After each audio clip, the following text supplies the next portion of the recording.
पाकिस्तान को हम चेता देना चाहते हैं कि अपने मुल्क की माइनॉरिटीज के साथ इंसाफ करो, उनके ऊपर जुल्म नहीं होना चाहिए। हमें आरएसएस, विश्व हिंदू परिषद और बजरंग दल का इलाज तलाश करना है, यही मसले का सबसे बड़ा हल है। हमें अपना देश 5 साल के लिए किसी को देना है, हमें उनसे बात करनी चाहिए।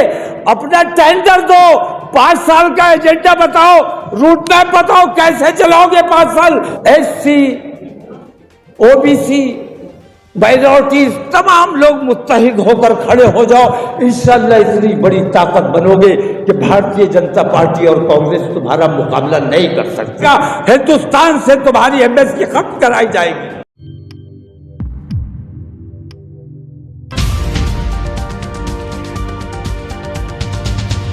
क्या आपने नरेंद्र मोदी के एनडीए के 10 साल देख लिए और इससे पहले यूपीए के मनमोहन सिंह के 10 साल आपने देखे? मैं आपसे कहता हूं, इन दोनों 10 सालों, पूरे आजादी से बात के आज तक की बात मैं नहीं करता, इन 10 सालों का अगर तज्जिया करने आप बैठेंगे तो ये पाएंगे कि उस यूपीए सरकार के पीछे भी आरएसएस का हाथ था, वही देश चलाने का काम कर रहे थे, और इस एनडीए के सरकार के साथ भी पूरा उनका हाथ है और वही सरकार चलाने का काम कर रहे हैं। हमें आरएसएस, विश्व हिंदू परिषद और बजरंग दल का इलाज तलाश करना है, यही मसले का सबसे बड़ा हल है। हमें बहुत बड़ी ताकत है हमारी, लेकिन हमें बांटा गया है। तुम मुसलमान हो, तुम दलित हो, तुम पिछड़े हो। अगर हम तमाम मुत्तहिद होकर आज खड़े हो जाए तो ना एनडीए हमारा मुकाबला कर सकती है और ना ये इंडिया वाला गठबंधन हमारा मुकाबला कर सकता है।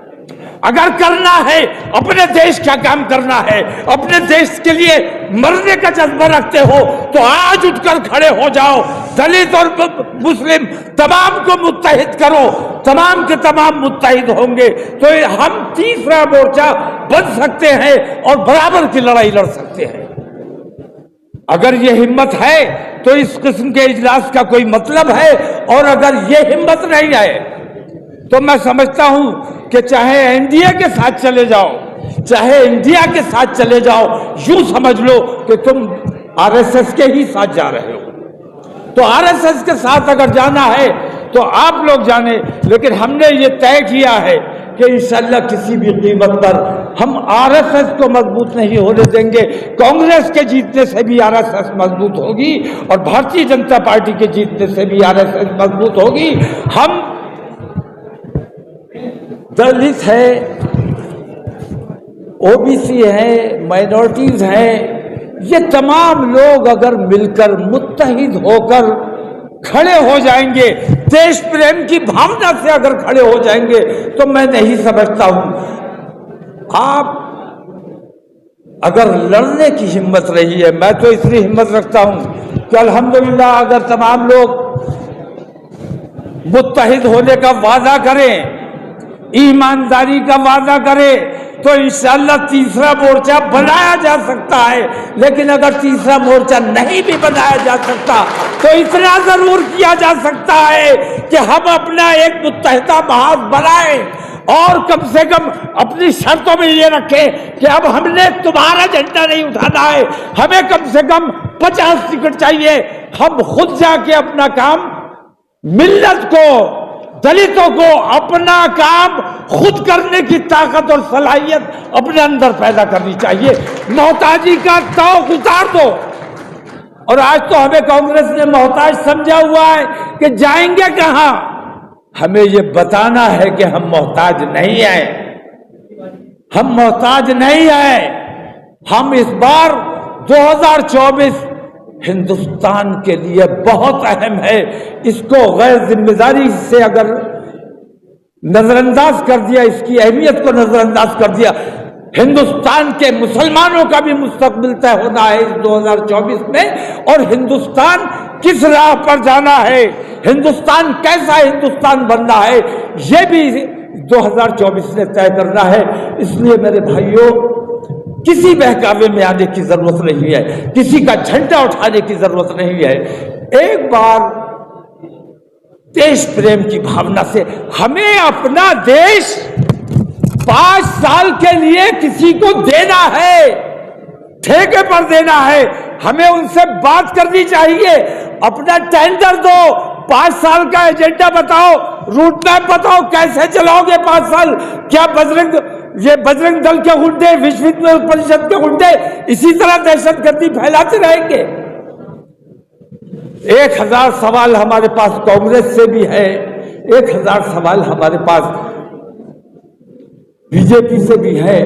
लेकिन अब मैं ये समझता हूं कि सवाल करने का वक्त नहीं रहा। हमने उनको भी आजमाया है, हमने इनको भी आजमाया है। अब वक्त है हमें अपने आप को आजमाने का, अपनी ताकत का मुजाहरा करने का। इसलिए मैं कहता हूं एससी, ओबीसी, माइनॉरिटीज तमाम लोग मुत्तहिद होकर खड़े हो जाओ। इंशाअल्लाह इतनी बड़ी ताकत बनोगे कि भारतीय जनता पार्टी और कांग्रेस तुम्हारा मुकाबला नहीं कर सकते।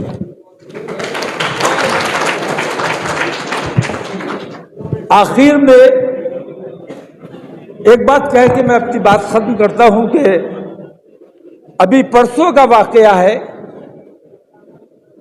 इंडिया में जो कुछ हो रहा है हमें तो आदत है, बर्दाश्त करते आए हैं।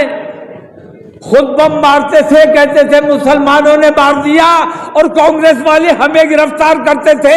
हमारे बच्चों पर आतंकवाद का इल्जाम लगाया जाता था, हमारे बच्चों का झूठा इनकाउंटर किया जाता था। ये सारी तकलीफें हमने देखी हैं, झेली हैं, बर्दाश्त की है और बर्दाश्त करते रहे हैं।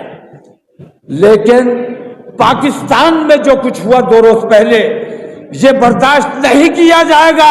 पाकिस्तान को हम चेता देना चाहते हैं कि अपने मुल्क की माइनॉरिटीज के साथ इंसाफ करो, उनके ऊपर जुल्म नहीं होना चाहिए। अगर उन पर जुल्म किया जाएगा तो तुम्हारा घेराव किया जाएगा, तुम्हारा बाइकाट किया जाएगा, हिंदुस्तान से तुम्हारी एम्बेसी खत्म कराई जाएगी। ईसाइयों के साथ बहुत बड़ा जुल्म किया, बाइबल को जलाया गया। मैं ये कहता हूं कि कुरान की बेहुरमती अगर स्वीडन में की गई है तो पाकिस्तान में बाइबल को जलाने से क्या उसका इजाला हो जाएगा? क्या कुरान की अजमत बढ़ जाएगी? कुरान की जो अजमत है वो अपनी जगह है। और मुसलमान, हमारे यहां इस्लाम में बदला लेने का कोई तरीका नहीं है, हमें बदला नहीं लेना चाहिए और हमें तमाम किताबों का एहतराम करना चाहिए।